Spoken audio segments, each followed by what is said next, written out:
अऊज़ु बिल्लाहि मिनश शैतानिर रजीम बिस्मिल्लाहिर्रहमानिर रहीम। मर्द ऐं औरत जी नमाज़ में फ़र्क़ु। मसलो औरत ऐं मर्द जी नमाज़ में फ़र्क़ु हिन रीति आहे। मर्द नमाज़ शुरू करण ऐं तकबीर चवण वक़्तु ॿई हथ कननि ताईं खणंदो, जॾहिं त औरत कुल्हनि ताईं खणंदी। नंबर 2, मर्द ॿई हथ दुन जे हेठियां रखंदो, जॾहिं त औरत ॿई हथ ॿिनि जे हेठियां रखंदी।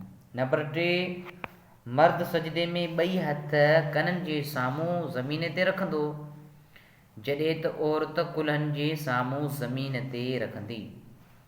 नंबर 4, मर्द सजदे में ॿई ॿाहूं कछनि, पेटनि ऐं राननि खां जुदा कंदो, जॾहिं त औरत मिलाईंदी।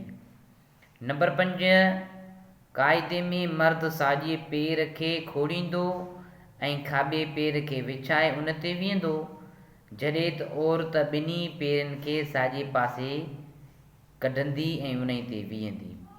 मसलहुल मुफ़्ताह इन अंदर ही ॻाल्हि मौजूदु आहे।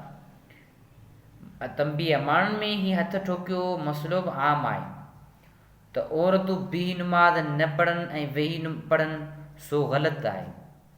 जीअं मर्दनि ते लाज़िम आहे उथी बीह नमाज़ पढ़णु, हीअं औरतुनि ते बि लाज़िम आहे त बीह नमाज़ पढ़नि। हिन जो दलील आम कुतुब में मौजूदु आहे।